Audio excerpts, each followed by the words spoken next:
Mario, I entered into an agreement that I'm writing for Yes Network online. I'm writing for their website. And I wrote a column and I threw it out there. The off season, you have time to kind of drill down and take a look at some things. And, I was very intrigued with some statistics that I came up with when it came to pitching and when it came to variance and separation in velocity from a pitcher's hardest pitch to his slowest pitch. I did quite an extensive review of elite pitchers, and I was I came away with the conclusion that I really went into it with, that elite pitchers have their fastballs average in the mid 90s, maybe let's say 94 miles an hour. And I took 6 elite pitchers and I put them all together. But what was very, very telling to me is that their slowest off-speed pitch was 78.9 miles per hour. So there's a real variance. There's a 15-mile-an-hour variance. And when I looked at these elite pitchers, most of them got their real good separation, got their slowest velocity, if you will, on the good old-fashioned curveball. And now, Mario, and you know, probably for the last 5 years that I've been, talking to you, I've been talking about Severino and his off-speed pitch is his changeup, and it's unfortunate that he went down with Tommy John surgery. And I was talking about pronating the wrist and all of that, and then the irony of that coming back to becoming an issue where that's what was hurting him, and who knows how long it was hurting him. But to look on a positive note and look that they have Matt Blake as their new pitching coach, a young, very, very bright mind. And what I'm noticing is, and I'm going to project ahead, I'm going to make a little bit of a prediction. When you look at the Yankees starting rotation and you looked at how many of these pitchers and how often they threw the good old-fashioned curveball, it was not much at all. And when you think of Garrett Cole and where he came from, the Houston Astros, he took his career to another level. When he got to Houston, he started throwing more curveballs, and that gave him separation. And there's a term that is known as tunneling. And what he was doing was he started throwing his fastball up in the zone when he got to Houston on their suggestion.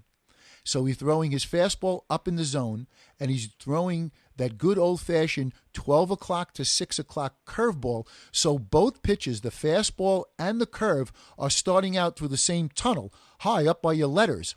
One is coming in straight, the fastball, and the other one is dropping off the table 12 o'clock to 6 o'clock.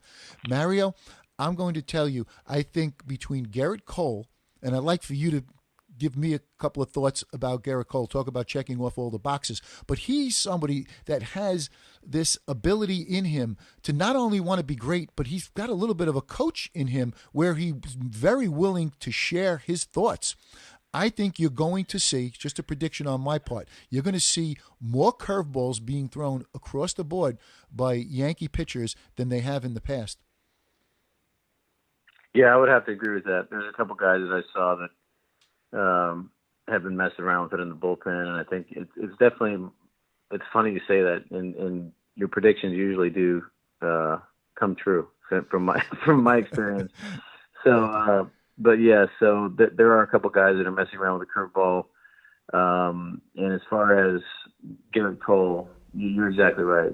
It's pretty cool to see even the veteran guys, Hap and Tanaka, and whenever he's talking or whenever he's on the bullpen, there's a crowd around him because he shares a lot of knowledge. You can tell he's passionate about his craft, and so it's one of those things that everybody wants to just get into his mind and kind of get a little piece of the genius that makes him who he is, and he's been very open. Wow.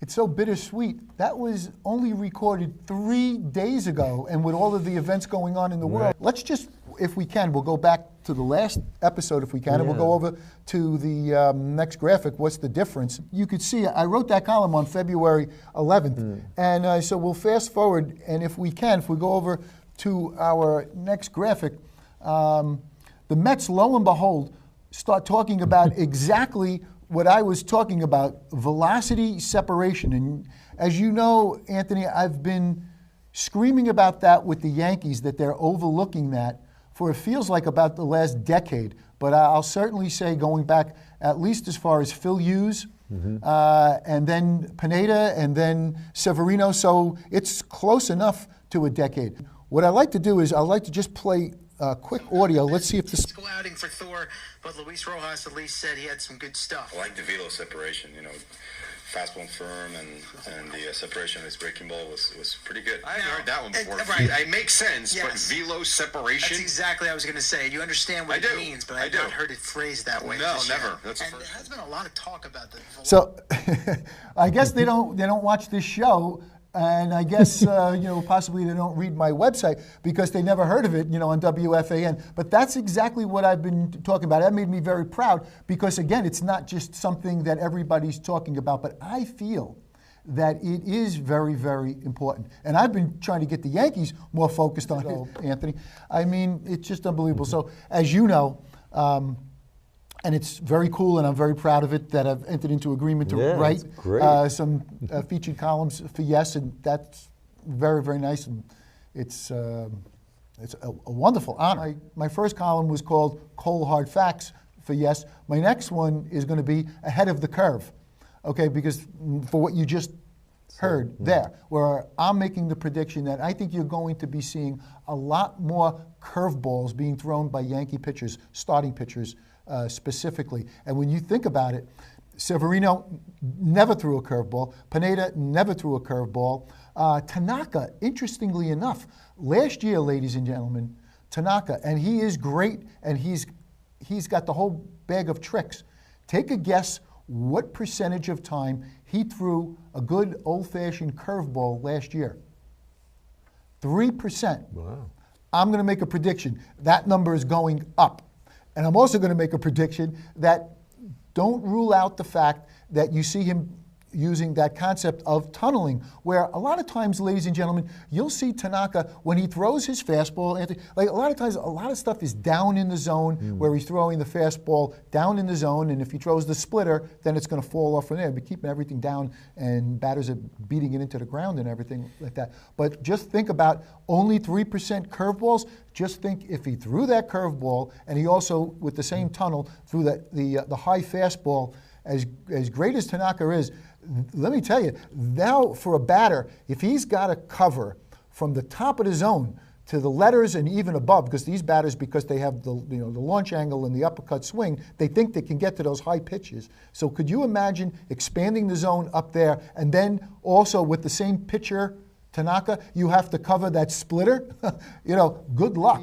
Cole, we already know, that's baked into the cake. And just consider this, ladies and gentlemen, because you heard it and you saw it in the film clip.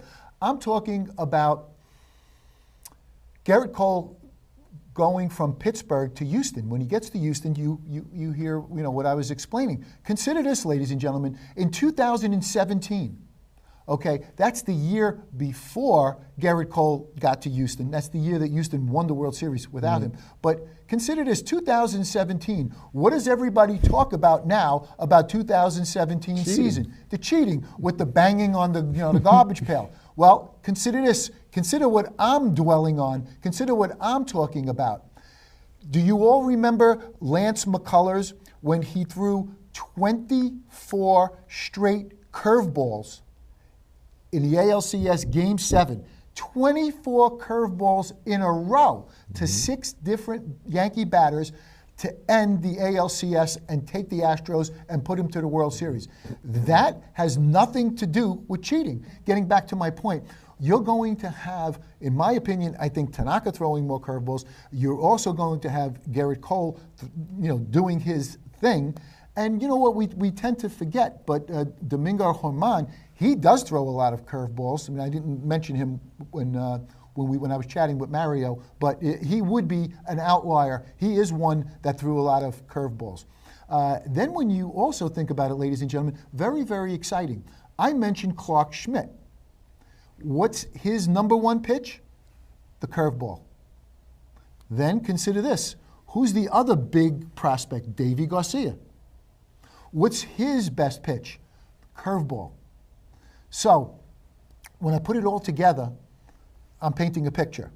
And here's another thing. I gave